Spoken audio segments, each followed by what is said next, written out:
to establish that. Like the criterion of dissimilarity, the criterion of coherence, the criterion of embarrassment, multiple attestation. These tend to signal when a source datum may actually be authentic and worth considering. Now, if you can assess that this is an authentic piece, then what do you do with it? Well, now we're back to the question of inference to the best explanation. Based on the evidence, where are we likely to cast our lots in terms of weighing the options here? What is the best explanation?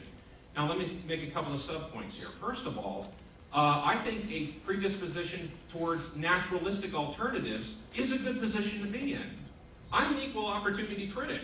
I see a lot of Christians proclaiming miracles, and I'm highly skeptical of that.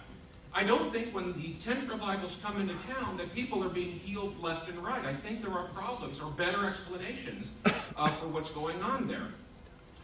And with respect to that, also, that I think that when you look at Christian miracles, not the least of which would be the resurrection of Jesus, I think that it does measure up to being the best explanation. If one were to explore the fundamental facts that undergird Jesus' resurrection, I think they stand up rather well to historical scrutiny, and that they far surpass the rival explanations, and thus we can affirm belief in that event.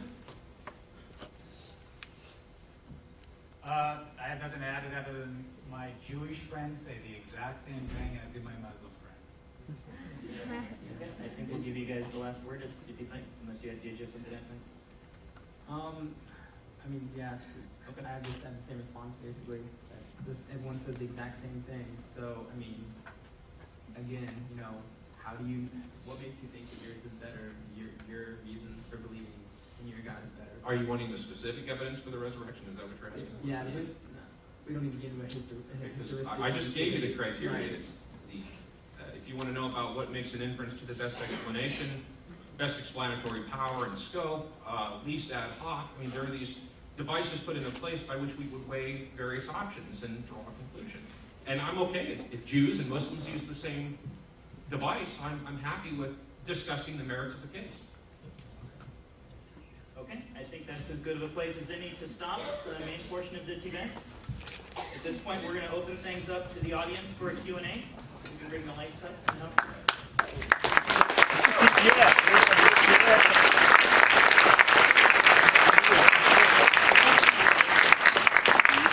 In just a moment, we're going to have a microphone set up on either side over here. For those of you who would like to ask a question, you can begin coming down the aisles towards the microphone at the side.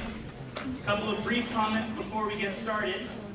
I would like to encourage you to ask challenging questions. Don't hold back on things that are challenging, but please do not be rude when you ask the questions.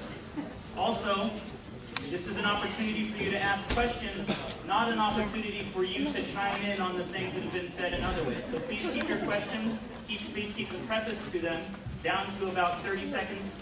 And if you would like to, you can address the question to one side specifically, or you can even address it to one person specifically on each side.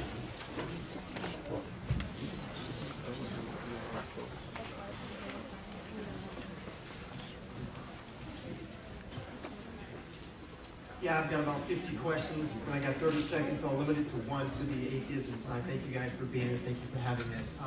My question is this. I've got children, and I give my children all kinds of compelling reasons why they need to believe in me. And because they're young, they tend to believe those things. But I know as they get older, those same kinds of reasonings aren't going to work. And my question is this. Can you really love someone if you don't have a choice in the matter? I think it was said that, why can't God just make us love him? Why can't he just sort of force us and program it in us so that we don't have a choice? My question is, can you really love someone if you don't have a choice? Yeah, I think that's a fair question. And I bet that with regard to your children, I'm sure that you want your children to love you. And I'm sure that in part of that, in part of the way you raise your children, you don't take off and disappear and be gone. And if bad things happen to them, you don't do anything about it. I'm sure that they know you exist. Your presence is right there in front of them, and your care for them and your concern for them is quite evident. And so you've earned their love in that manner. And I think much of what Michael and I were suggesting today is that God is a kind of absentee parent, unlike you, I'm sure, where in fact it seems that he's not around and he allows really bad things to happen to us, and it's not so much a matter of not forcing us to love him, but it doesn't seem like he's giving us adequate reason to love him or even believe that he exists. And so there's a big disanalogy, I suspect, between the kind of father you are and the kind of father that we're suggesting God is.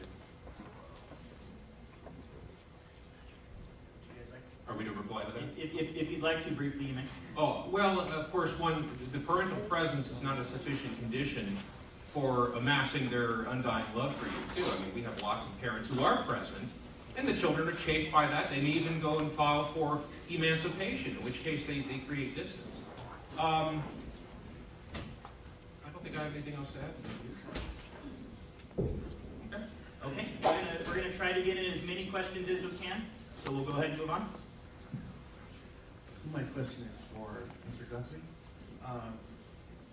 Wouldn't your CEO analogy be more accurate if the R&D department believed that the CEO was Bill Gates and the HR department believed that the CEO was Cher?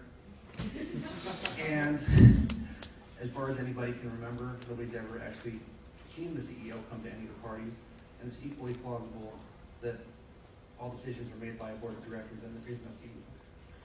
Well, without the logistics of business, I'm just arguing that given two scenarios where one, say, representative or owner or CEO is flouts his existence to everybody, versus another scenario where he sort of comes privately, mingles in with the crowd, and people get to know him. If the end game is exactly the same, I can't find any good reason to think that somehow God has an obligation for scenario one instead of scenario two.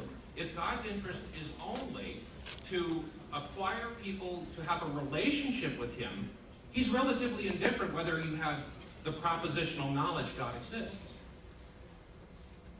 Can I respond to that? I mean, really quick, again, that just rests back on your assumption that, we would believing the same number of people would come to know and worship God were there more evidence for him.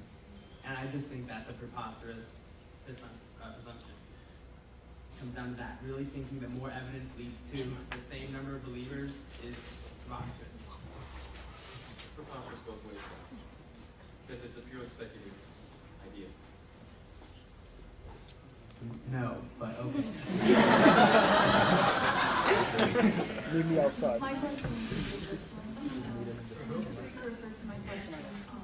I suffer from an incurable, very, very painful and progressive illness that has made achieving my goals a daily struggle and has made it very, very difficult for me to do what I feel is my life calling. With that in mind, what do you say about people as, let's say, Milton, who basically dedicated his life and his gift, an incredible talent for writing, to praising God through his word, and then is struck with blindness, and all of a sudden has this complete difficulty in doing what he enjoyed and praising God in his way, and basically is left the rest of his life with questions